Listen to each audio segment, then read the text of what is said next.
저에게는 꽤나 오래 만난 남자친구가 있습니다.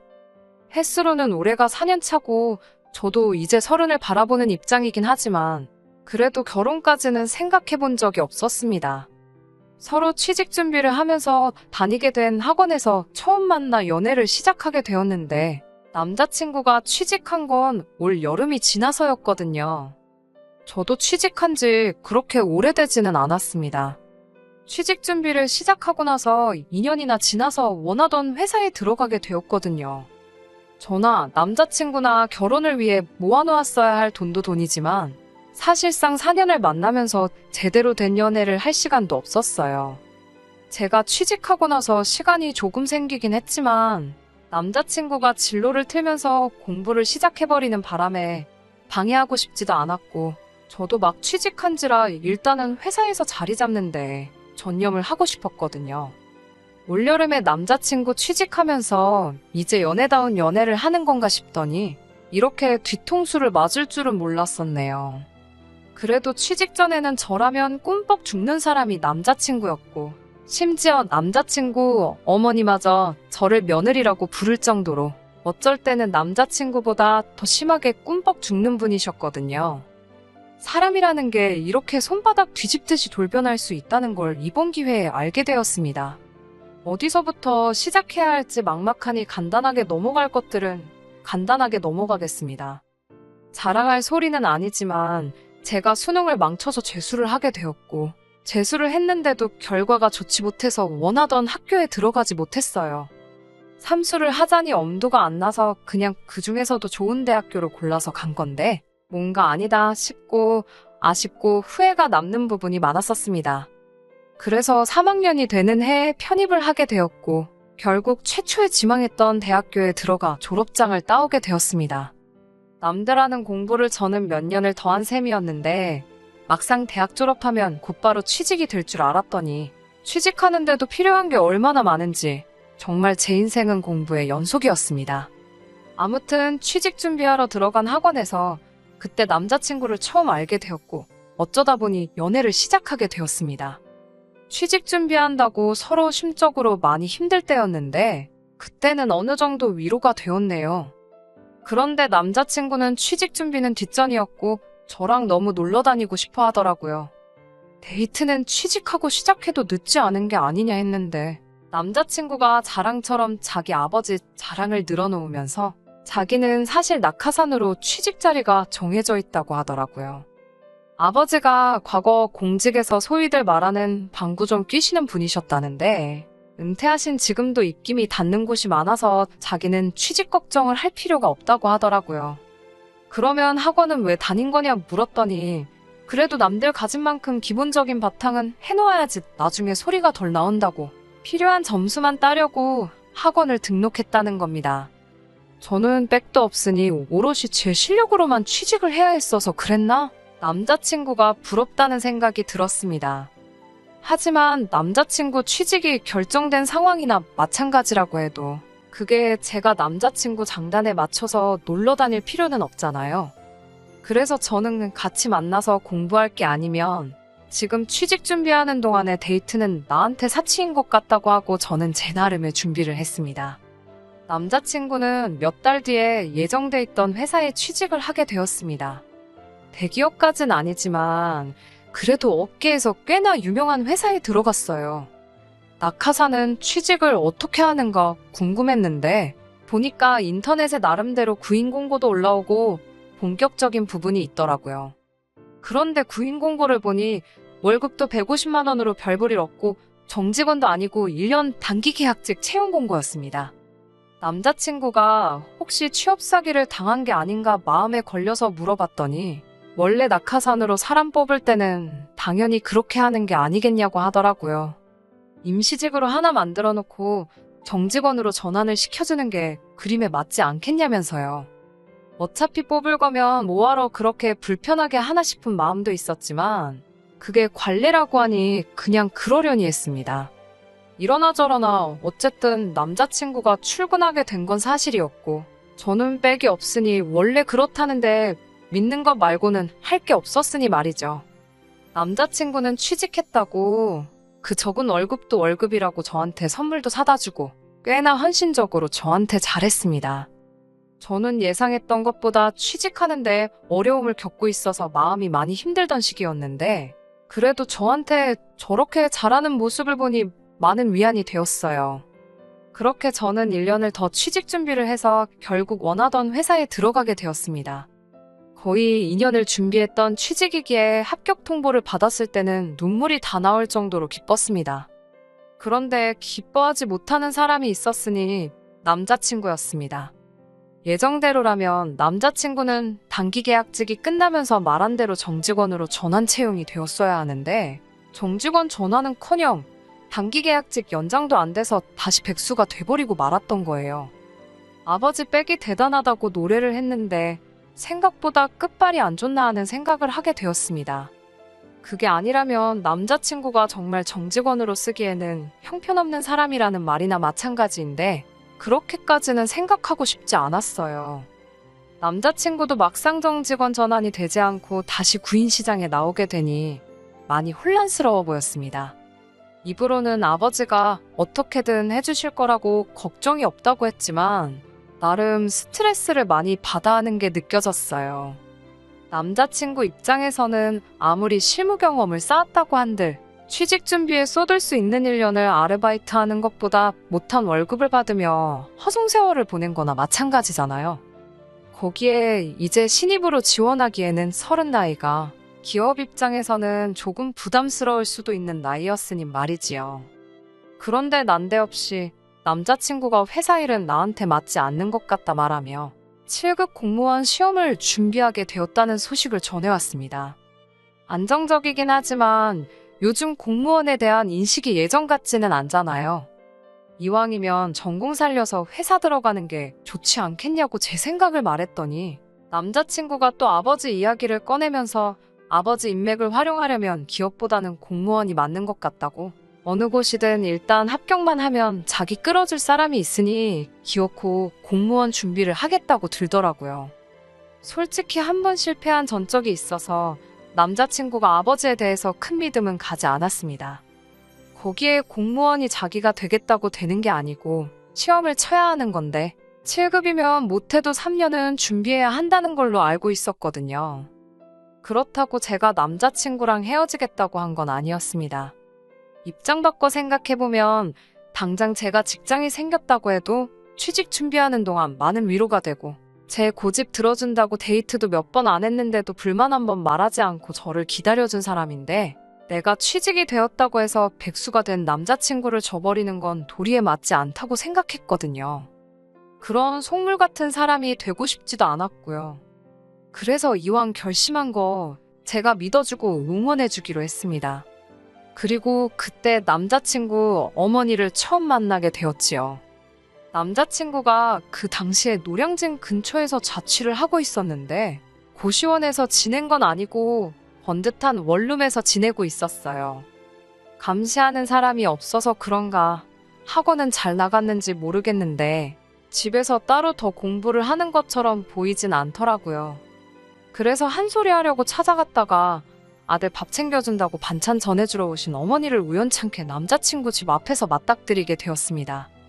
집에 들어가니 배달음식 포장지가 질비하고 바닥에 소주병이 굴러다니고 이 사람이 과연 2년 내로 7급 공무원을 합격해 보이겠다고 당당하게 선언한 사람이 맞나 싶을 정도로 실망스러웠어요. 남자친구한테 정신 못 차리냐고 한참을 혼내고 있는데 그때 남자친구 어머니가 집 안으로 들어왔거든요. 솔직히 예정되지 않은 만남에 무척이나 당황스러웠습니다. 거기에 제가 보인 첫 모습이 다른 것도 아니고 자기 아들이 찍소리도 못하게 잡들이를 하고 있는 모습이었으니 말이지요. 그런데 어머님은 그 모습을 오히려 좋게 봤던 겁니다. 남자친구 집이 알고 보니 노량진에서 그렇게 멀지도 않은 곳인데 자취하겠다고 기어이 집을 나왔던 게 화근이었던 거예요. 그런데 공부는커녕 생활도 똑바로 하고 있지 않은 걸 알고 있으니 어머님 입장에서는 답답했던 거지요. 당신이 말하면 귓등으로 듣는 척도 안 하는데 내가 혼내는 건 듣는다고 하면서 남자친구한테 이렇게 지낼 거면 자취하지 말고 다시 본가로 들어가서 열심히 공부 좀 하게 해달라고 대신 말해달라고 하시더라고요. 그렇게 남자친구 자취생활을 청산시키고 본가로 보내버렸더니 어머님은 그런 제 모습이 오히려 마음에 들었는지 저한테 엄청나게 잘해주기 시작했습니다. 저도 저희 부모님이 지방에 살고 계셔서 저는 대학생 때부터 계속해서 쭉 서울에서 혼자 지내고 있었는데 남자친구 어머님이 저한테 개인적으로 자주 연락을 하셨어요. 안부도 물으시고 제 생각이 나서 반찬을 했다며 먹을 것도 직접 집까지 해다 날라주시고 하면서 말이죠. 언젠가부터는 저 아닌 다른 사람을 우리 집 며느리로 들이는 게 상상이 가지를 않는다면서 저를 예비며느리 하면서 부르기 시작했습니다.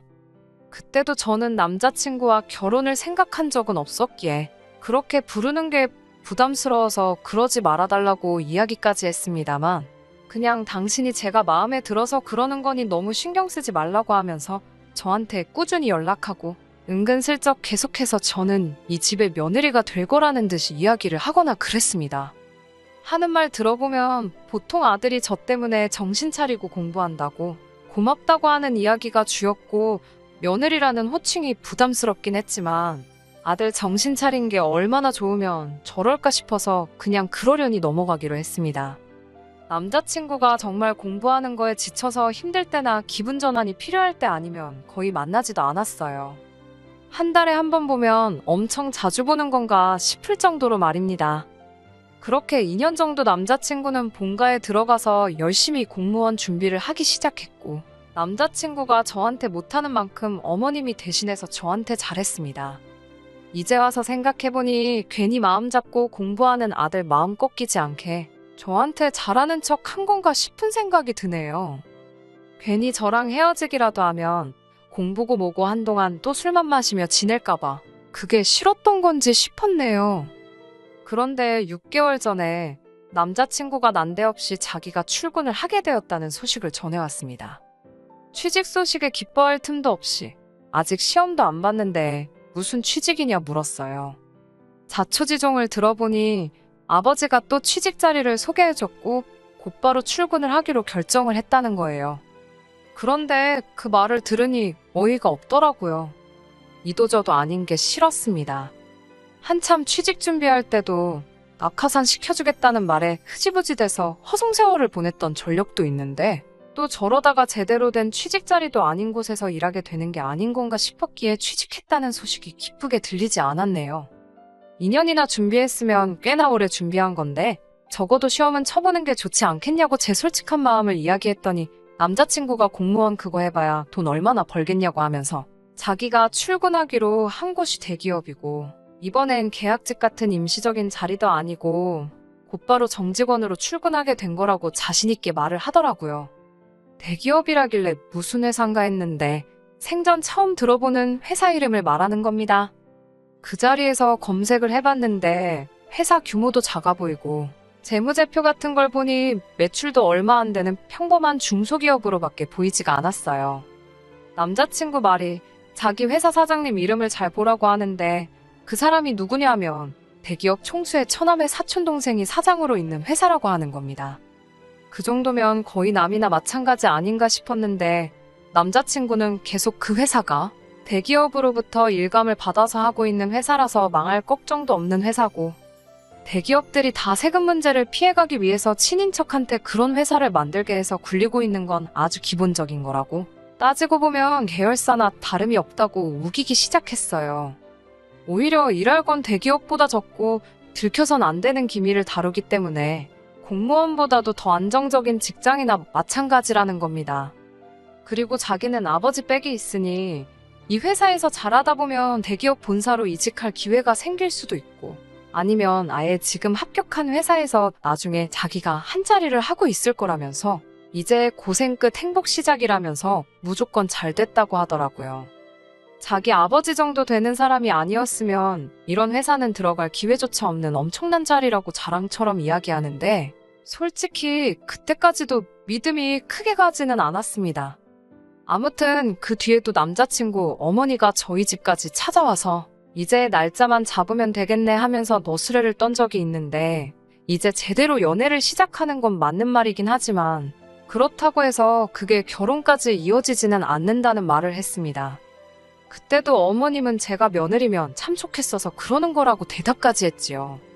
남자친구도 이제부터 행복할 일만 남았다고 좋아라 하더니 다른 사람도 아니고 그 두 사람이 제 뒤통수를 칠 줄은 생각도 못했습니다. 언젠가부터 남자친구가 연락이 뜸해지기 시작하더라고요. 초반에 회사 생활이 그렇지 정신없겠지 하면서 이해를 하려고 했는데 쉬는 날인 주말에도 아무리 전화를 걸어도 연락이 없으니 신경이 쓰이기 시작했습니다. 바빠서 그런다고 넘기긴 했는데 어쨌든 4년 사귀면서 데이트를 할 것 제대로 해본 적도 없지만 이제부터 좋은 추억 만들자고 했던 사람이 저렇게 나오니 서운하기는 하더라고요. 그리고 그동안 못해도 2주에 한 번씩은 저희 집까지 찾아와서 냉장고 채워주고 가던 남자친구 어머니한테서도 연락이 더 이상 오지 않았습니다. 그러다 제가 편입하기 전 다녔던 대학에서 친하게 지냈던 후배한테서 연락이 왔습니다. 자기가 부모님 통해서 선자리가 들어왔는데 아무래도 상대방이 제 남자친구인 것 같다는 말도 안 되는 소식과 함께 말이지요. 말도 안 되는 소리 말라고 했는데 진짜였어요. 선은 이미 받고 남자친구가 끈덕지게 제 후배한테 애프터를 청하고 있었습니다. 후배가 저랑 연락은 뜸했지만 그동안 제스에 올라온 사진을 보면서 제가 남자친구와 연애하고 있다는 것 정도는 알고 있었던 거예요. 그런데 선자리에 나온 상대가 제 남자친구였으니 이걸 말해야 하나 말아야 하나 하다가 고민 끝에 알려주게 되었던 겁니다.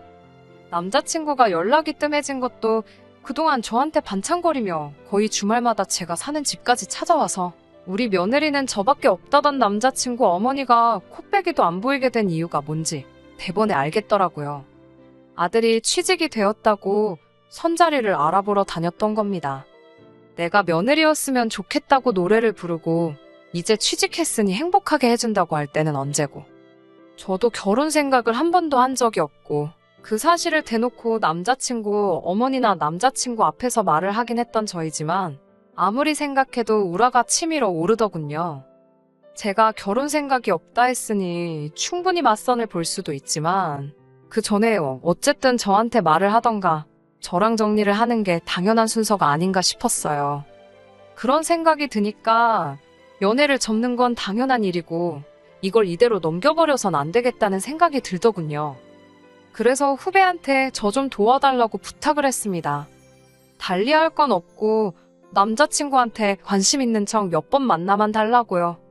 후배도 어쨌든 부모님 통해서 선자리 들어온 사람이 이니도 저버리는 짐승자식이란 걸 알고 나니 저를 흔쾌히 도와주겠다고 나서더군요. 후배가 제 남자친구를 잘 돼가는 척 계속 만나주는 계획이 어느 정도 진행되었고 남자친구가 제 후배를 자기 부모님에게 소개시켜주는 자리가 생기게 되어 그날 계획을 진행시키기로 했습니다. 후배는 사정이 생겨서 약속 시간이 닥쳐서 남자친구에게 30분 정도 늦는다는 연락을 하라고 했고 저는 약속 장소에 같은 시간에 우연찮게 가게 되는 식으로 같은 장소에 나타나기로 했습니다. 부모님과 함께 있는 자리에 제가 우연찮게 그 장소에 나타나니 제가 예상했던 대로 남자친구와 남자친구 어머니가 동시에 엄청나게 당황을 하더군요. 요즘 연락도 통 없고 얼굴 보기 힘들다고 너스레를 떨면서 마침 저도 만나기로 한 사람과 약속이 취소되어 시간이 붕 뜨는 상황인데 이렇게 만난 것도 우연인데 오랜만에 같이 식사나 하자고 태연스럽게 자리에 앉았습니다.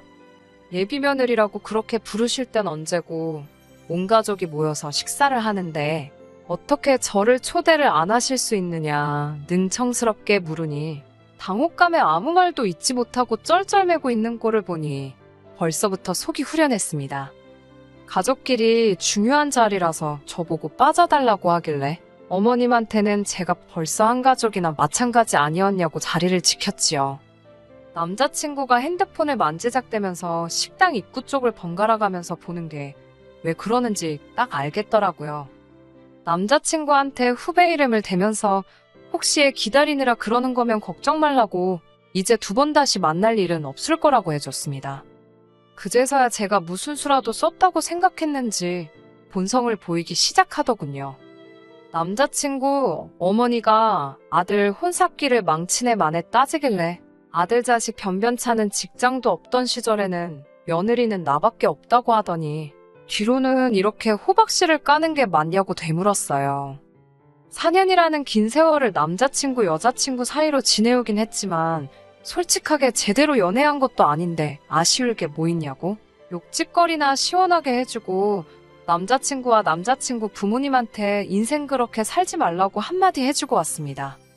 애초에 실망을 많이 했어서 그런가 아쉬움이 크거나 상처가 되거나 하지도 않았어요. 길게 만난 기간에 비해 오히려 둘 사이에 아무 일도 없었다는 게 참 다행이다 싶더라고요. 그리고 나서 그제서야 어머님하고 같이 해서 저를 찾아오더라고요. 처음에는 저한테 거짓말을 하더라고요. 그냥 부모님끼리 아는 사이다 보니 한두 번 만나본 게 전부라고 하면서 체면이 있으니 못 만난다고 하지는 못하고 그날 인사만 하고 두 번 다시 안 만날 생각이었다고 하더라고요. 이 상황까지 와서도 뻔뻔하게 거짓말을 하고 있는 꼴을 보니 말문이 막히더라고요. 그래서 솔직하게 다 말해줬습니다. 네가 선본 그 여자 사실 나랑 아주 친한 후배였다고. 그날 그 자리까지 가게 된 것도 솔직히 전부 다 내 계획이었다고요. 더 이상 변명할 구석이 없어지니 남자친구가 어머님이랑 합심해서 오히려 적반하장으로 나오기 시작했습니다. 여자 나이 30이면 너도 시집은 다 간 거라며 자기랑 다시 만나는 거 말고 저한테 선택지나 있을 줄 아냐고 하더라고요. 이젠 하다 안 되니 아주 말도 안 되는 소리를 하고 있길래 어디 한 번 더 떠들어봐라 하고 이야기 좀 들어줬습니다. 자기가 집안이 되고 능력이 되니 남자는 당연히 한 살이라도 더 어린 여자를 만나는 게 당연한 거 아니겠냐고요. 어처구니 없는 소리에 네가 무슨 집안이 되고 능력이 되냐고. 기껏해야 33살에 중소기업 겨우 들어가 놓고 대기업이나 마찬가지라고 자기 체면이나 걸고 있는 놈이 꼴에 무슨 능력이냐고 한마디 해줬습니다. 내 나이 30에 지금부터 새로운 사람 만나서 결혼하는 게 빠를지 33살에 이제 겨우 중소기업 들어가서 빌빌거리는 네가 장가가는 게 빠를지 한번 내기해보겠냐고 했지요. 맞선을 본 게 내 후배 한 명만은 아닌 것 같고 잘 돼가는 것 같으니까 걔한테 올인을 했나 본데 그마저도 잘 안 풀리니 똥줄이 타서 내 마음 돌리려고 찾아온 거 아니냐고 말했더니 꼼짝도 못하고 아무 말 못하더군요. 애초에 생각이 글러먹은 집구석이니 이렇게 헤어지게 된 게 아쉽지는 않습니다. 단 하나 아쉬운 게 있다면 그 더러운 본성을 모르고 4년의 시간을 보내버린 게 아쉬울 따름이에요. 적어도 마지막에 두 얼굴을 가진 남자친구 어머니와 주제 파악도 못하는 남자친구 한 방 먹여줬기에 그거 하나로 위안 삼으려고 합니다. 평생 공직에 계셨다는 끝발도 없는 아버지 믿고 사돈의 팔촌인지 대기업 회장 끈앞풀인지 하는 사장 밑에서 푼돈 받고 일하면서 그렇게 자기는 나은 놈이다 생각하고 착각 속에 살아갔으면 좋겠네요. 이미 정신 차리고 살기에는 늦은 건지도 모르겠지만요. 끝까지 들어주셔서 감사합니다. 오늘의 사연은 여기까지입니다. 구독과 좋아요, 알람 설정 부탁드리고 더 좋은 사연으로 다시 찾아뵙겠습니다. 감사합니다.